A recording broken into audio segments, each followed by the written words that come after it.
एक कंपनी का quick ratio है 1.5:1। आपको बताना है विद रीजंस कि इनमें से कौन सी ट्रांजैक्शन जो है इस रेशियो को इम्प्रूव करेगी, रिड्यूस करेगी या उसमें कोई चेंज नहीं करेगी। सबसे पहली ट्रांजैक्शन है students purchase of goods for cash. तो स्टूडेंट्स गुड्स जो होता है वो क्विक एसेट नहीं होता, मगर कैश तो क्विक एसेट है। ठीक है, तो इस ट्रांजैक्शन से केवल क्विक एसेट जो है वो डिक्रीज हो रही है और करंट लायबिलिटी में कोई चेंज नहीं आ रहा। और किसी भी फ्रैक्शन का अगर सिर्फ न्यूमरेटर डिक्रीज होता है तो वो फ्रैक्शन भी रिड्यूस होता है, यानी वो रेशियो भी रिड्यूस होता है।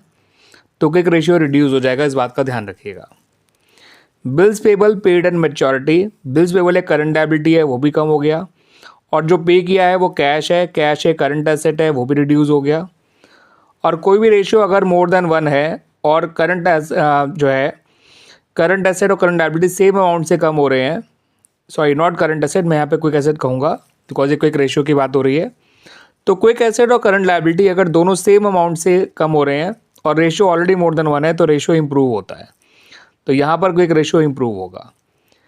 Ratio is more than 1 and both QA and CL are reduced, that's why the quick ratio will increase. Clear students? Sale of goods costing 18,000 for 16,000। तो गुड्स बेचे गए हैं, लॉस पे बेचे गए हैं 2,000 के, मगर जो गुड्स हैं वो तो कोई एसेट है ही नहीं, मगर जो कैश आया होगा वो तो कोई एसेट है और सिर्फ कोई एसेट बढ़ रही है, करंट लायबिलिटी में कोई चेंज नहीं आ रहा, तो भी रेशियो इंप्रूव होगा।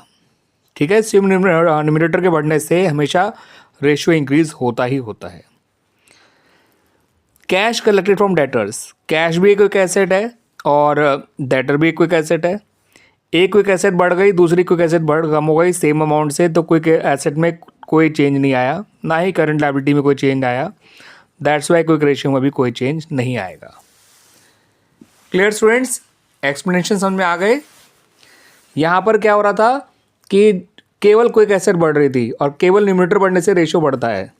ठीक है स्टूडेंट्स, सॉरी कम हो रहा था और रेशियो क्विक एसेट कम होने से रेशियो भी कम होता है, न्यूमरेटर कम होने से रेशियो भी कम होता है।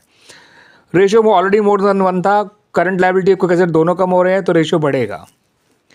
ठीक है स्टूडेंट्स, जो गया वो क्विक एसेट नहीं है, मगर जो आया वो क्विक एसेट है और सिर्फ क्विक एसेट बढ़ेगा तो रेशियो भी बढ़ेगा। जो गया वो भी क्विक एसेट है, जो आया वो भी क्विक एसेट है, तो क्विक एसेट में कोई चेंज नहीं हुआ क्योंकि सेम अमाउंट से इंक्रीज और डिक्रीज हुआ है क्विक एसेट में, और ना ही करंट लायबिलिटी में कोई चेंज हुआ। दैट्स वाई क्विक रेशियो में भी कोई चेंज नहीं होगा।